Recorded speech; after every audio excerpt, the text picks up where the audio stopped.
Leadership Preparation Webinar Series, Making Impact Through Virtual Walkthroughs, Part 2. The Office of Leadership Development and School Improvement is comprised of an executive director reporting to the Assistant State Superintendent, coordinators for school improvement, academic improvement, and leadership development, as well as leadership specialists. Our office has three main goals: fostering the growth of effective leaders, ensuring valid and reliable evaluations, and raising the quality of education. We provide targeted professional learning experiences and resources to equip current and future leaders with the skills and knowledge required for successful school and district leadership. We oversee the development and implementation of Maryland's teacher and principal evaluation system.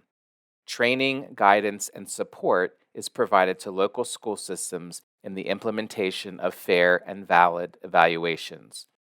Lastly, we provide customized professional learning experiences and support informed by data and grounded in effective practices to improve school performance. To earn continuing professional development credit, in order to receive 1 credit, you must view 5 webinars, including Part 1 and Part 2. Additionally, you will complete 3 hours of experiences per webinar to include pre-work, participant guides with the webinar, and extension activities. In order to receive 2 CPD credits, you must watch all the webinars in this series, including Part 1 and Part 2.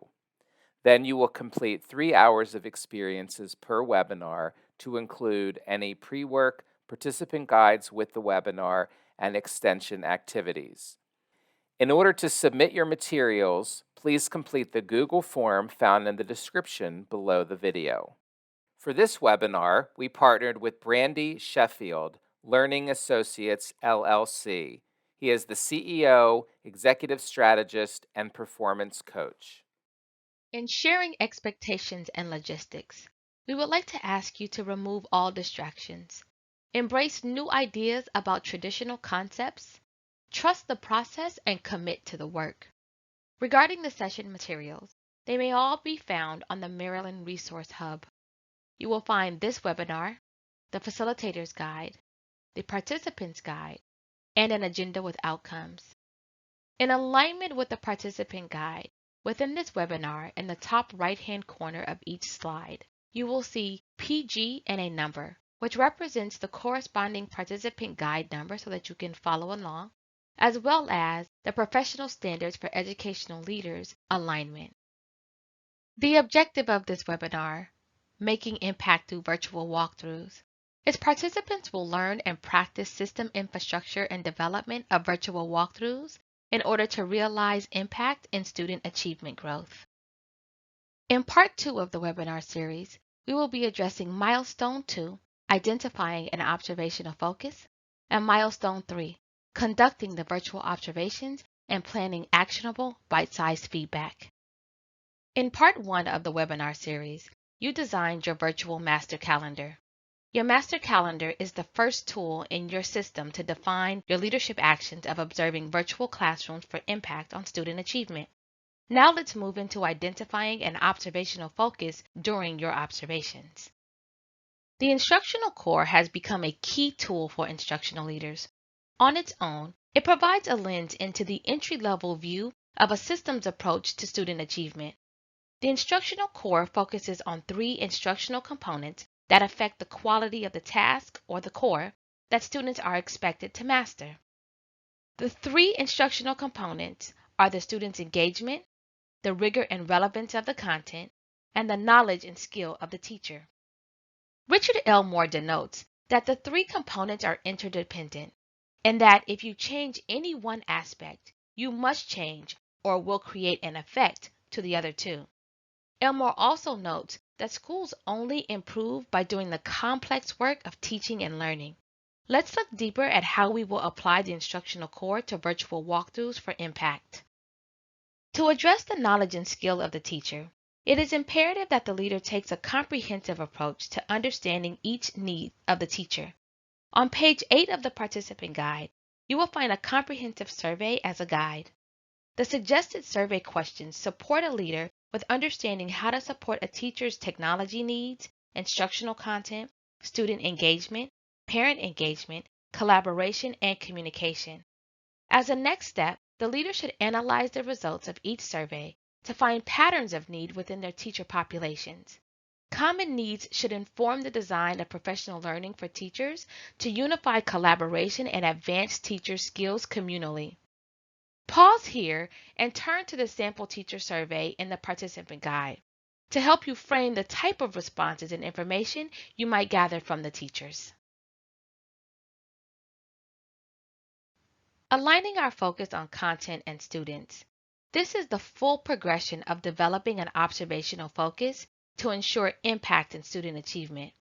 Let's look at each component and their dependencies on each other. Your site's school improvement goal is a comprehensive document that school leaders complete at the end of the prior year to plan for the upcoming year. This document outlines specific goals to accomplish for the upcoming year based on data. Additionally, each goal is mapped down to financial resources, staffing, and other site resources. Whether elementary or secondary, leaders will need to conduct this process for all grade levels and/or content areas. Some schools set their own target numbers. Other schools are told by the district or the state what their target growth should be. Let's use this elementary English language arts goal to follow the progression. At this school, they have the following stated goal. By June of 2021, the number of students who meet or exceed the standards on the state assessment for English language arts, grades 3 through 5, will increase by at least 10%. Additionally, there will be a 10% increase in the number of students meeting or exceeding the standards on district assessments such as the Foundational Reading Skills Assessment and benchmark assessments. In order to make progress towards closing the achievement gap between overall student achievement results and that of our Hispanic subgroup, the school's goal is to have a 13% increase in the number of Hispanic students who meet or exceed the standards in each of the aforementioned assessments. Let's translate the goal into actual student numbers. If the school has 600 students, with 330 students in K2 and 270 students in grades 3 through 5, then we can find 10% of each of those bands.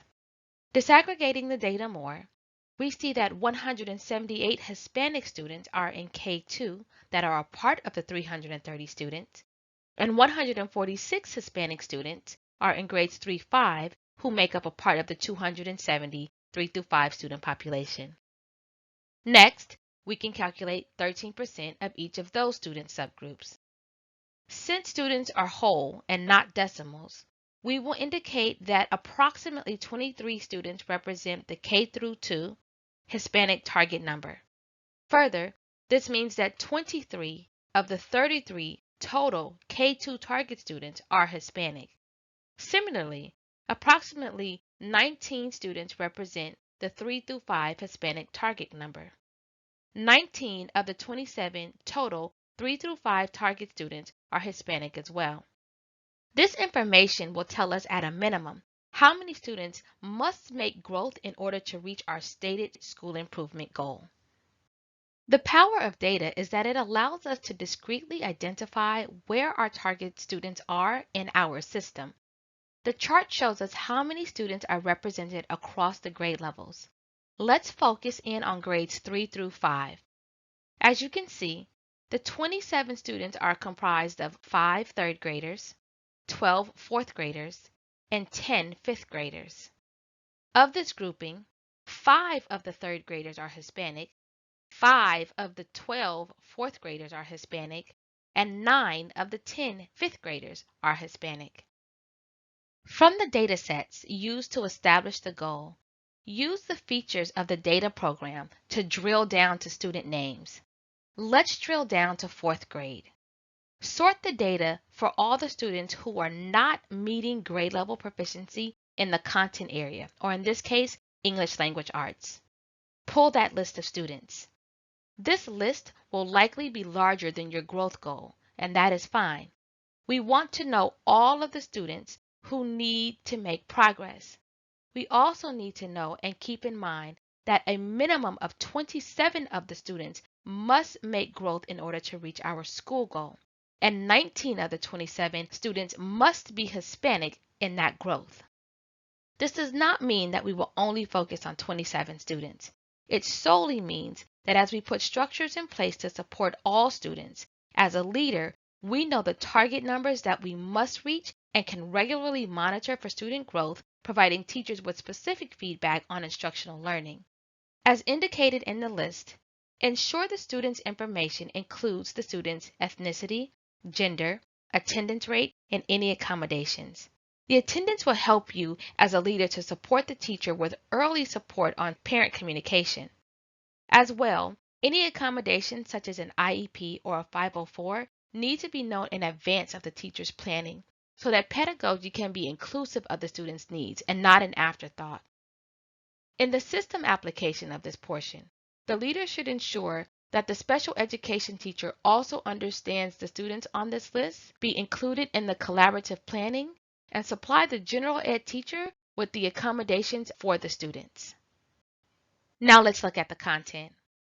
From the data set you used to establish the goal, drill down to the standards that had the largest sets of students not meeting the standards.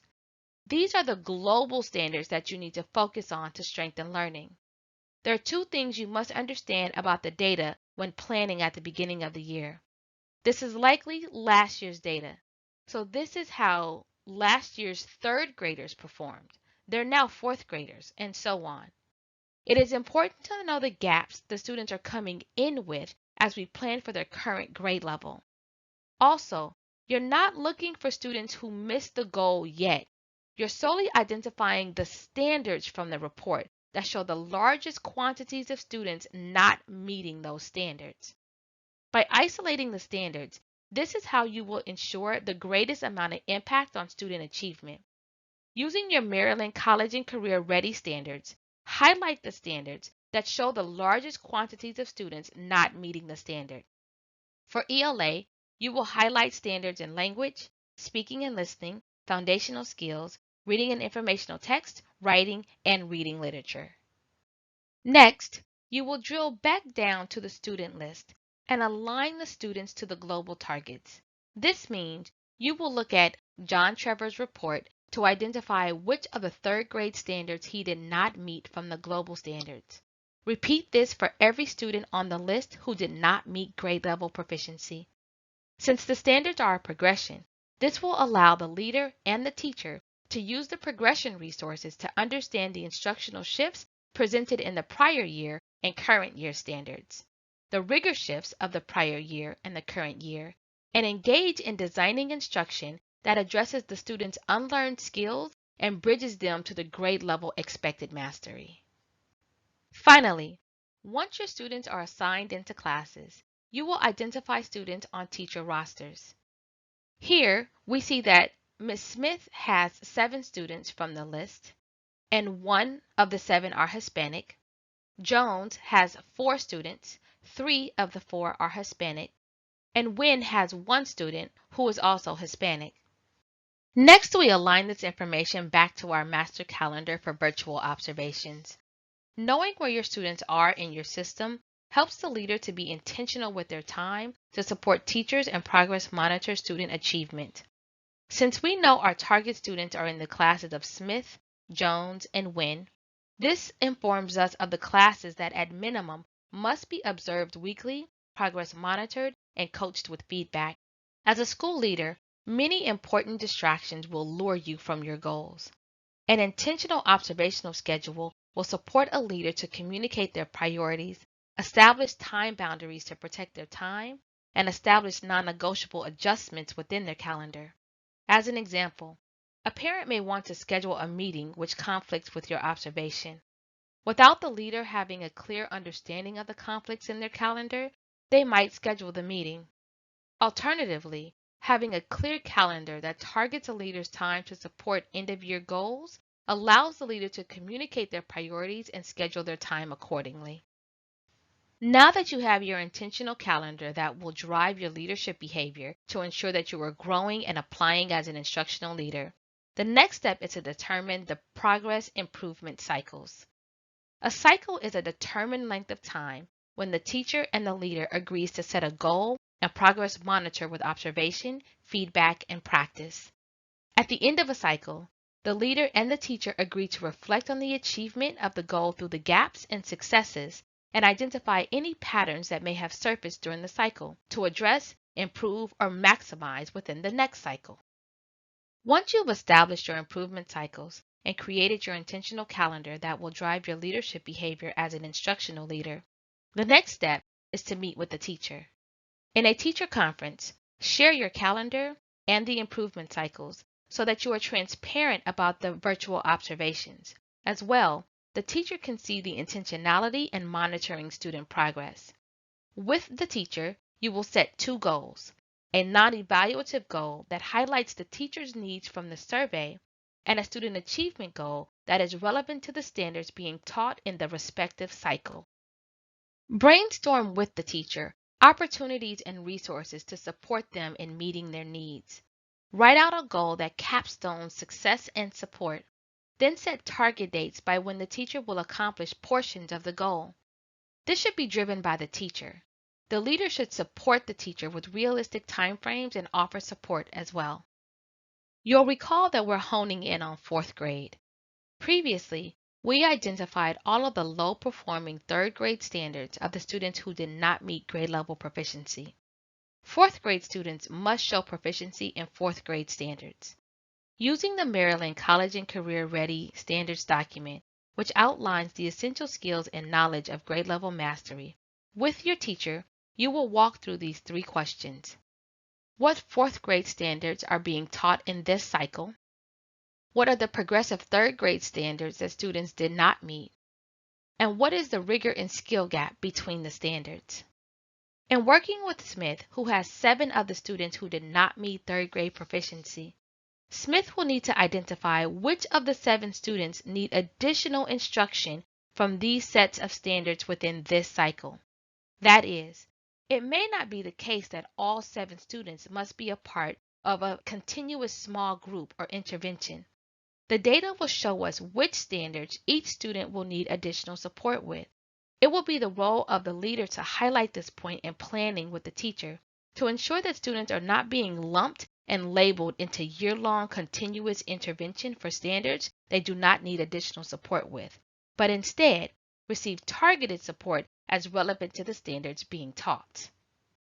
In summary, your observational focus for each cycle of the improvement will begin with identifying the relevant content standards being taught, as well as the identified teacher actions and tasks that have been mapped out to support them to reach their knowledge and skills goals. During the cycle, you will observe classes following your calendar and focus your observations on the goal that have been defined. In the next section, we will address giving feedback aligned to the goals and your observations. The cycle will conclude with reflecting on the achievement of each of the goals, reflecting on the challenges and the successes, as well as identifying any patterns that may have surfaced during the cycle. Those patterns might be student behaviors, teacher technology challenges, consistently canceled meetings, or any patterns that surface. When beginning a new cycle, start this process again, this time using the information the leader and the teacher have acquired to improve the effectiveness of the next cycle. As you begin to design the components of your observational focus, utilize these inquiry reflection prompts in the participant guide to reflect on the context of your school. Reflecting on change management, how will you establish gaining commitment with teachers and moving them to ownership of the improvement process for their own growth and student achievement? What resources do you need to have on hand at the teacher meeting to support the conversations of setting and mapping goals? What additional school site functions need to be considered within the cycle, such as professional learning, content coaching meetings, or teacher collaborations? Let's shift our focus to applying the system we have created to conducting the virtual observations and providing teachers with feedback. As you prepare to observe virtual classrooms, videotaping the observation can provide deeper reflection and feedback. In the participant guide, there is a list of video screen capture tools for your consideration. Even if you are able to record the virtual lesson, the leader must still script the observation. Low inference note-taking is a skill, which means it requires practice. When taking low inference notes, the leader describes what is taking place without drawing conclusions or making judgments about what is observed. Let's look deeper at this skill.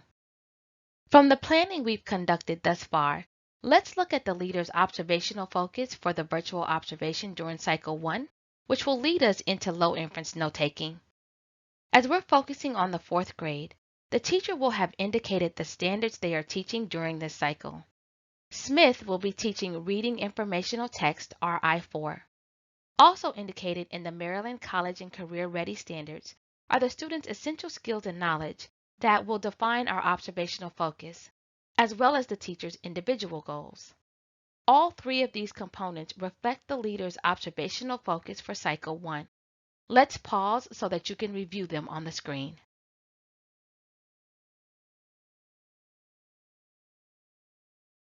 Let's look more deeply at scripting. The model we are using is low inference note-taking.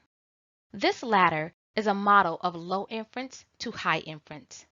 At the top is where a person uses their beliefs, values, and judgments to take action on the data. At the bottom, the leader uses only the reality of what they see, hear, and is actual about the data. When taking low inference notes, the power of scripting in this manner is that the data is not refutable. It is not about what one person thinks or assumes. It is what actually happened. The data becomes non-refutable evidence for the coaching conversation. Here is a non-example of low inference notes. Take a few moments to read it to yourself.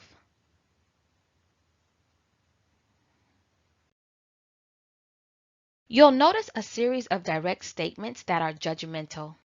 Other statements may not seem like judgments, but they are not written in a manner that demonstrates what is seen or heard. The script is also brief, more like a summary. Summaries are not appropriate for low inference scripting. Here's a strong example of low inference scripting. I will pause so that you can review it.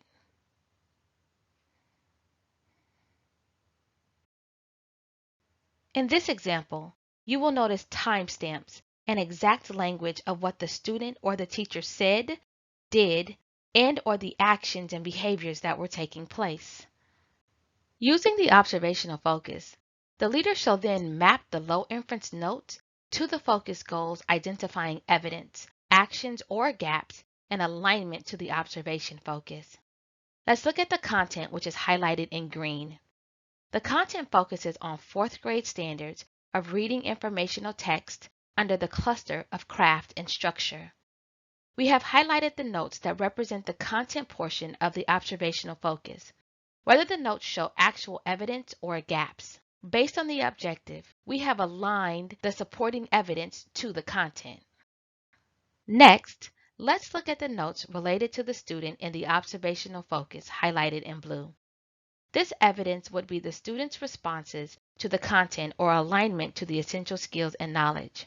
Again, the evidence may be actual or gaps. We're not making judgments on the quality of the evidence. We are only mapping our notes to the observational focus to identify evidence.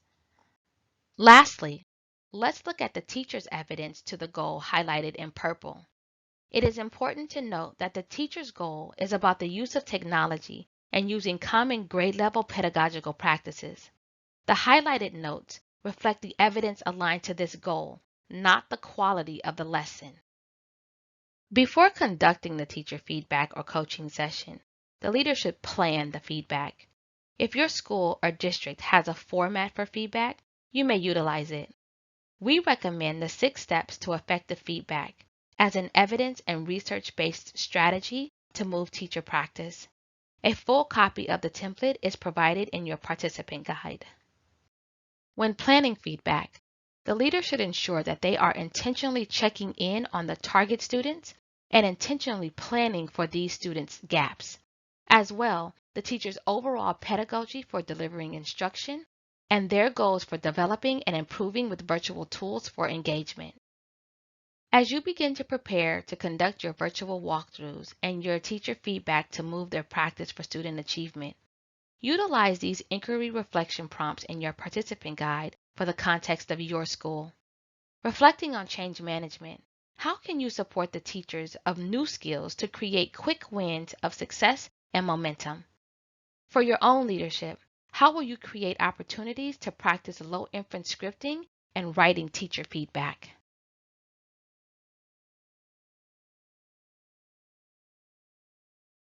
The Office of Leadership Development and School Improvement would like to thank you for participating in the Leadership Preparation virtual webinar series. We hope you found this particular webinar informative and beneficial to your work as you prepare as a leader. To access the webinar series and find additional resources, please visit the Maryland Resource Hub. The Maryland Resource Hub can be located at marylandresourcehub.com. That is MarylandResourcehub.com. We appreciate your feedback and would ask that you take a moment at this time to complete the SurveyMonkey link or use the QR code. The feedback that you provide to us will inform our work in the office as we develop additional resources to support you in the field. Again, thank you very much for your time in completing the feedback. As a reminder, the continuing professional development credits are available to you for this leadership preparation webinar series. To receive 1 credit, you will need to view 5 webinars, parts 1 and 2, and complete 3 hours of experience for the webinar. That would include the pre-work, viewing the webinar, and completing the participant's guide, as well as extension activities related to the webinar. To receive 2 CPD credits, you will watch all 10 webinars, parts 1 and 2, and complete 3 hours of experience per webinar. Again, it would include the pre-work, viewing the webinar and completing the participant's guide while watching, and extension activities related to the webinar. After you have completed the work, you will then submit all of the materials to the Google Form link listed. If you need to contact us with any questions for any reason at the Office of Leadership Development and School Improvement, you can contact Ed Mitzel, Executive Director, at edmund.mitzel@maryland.gov. That is edmund.mitzel@maryland.gov. Or Dr. Lori Ellis, Coordinator for Leadership Development, at lori.ellis@maryland.gov. That is lori.ellis@maryland.gov.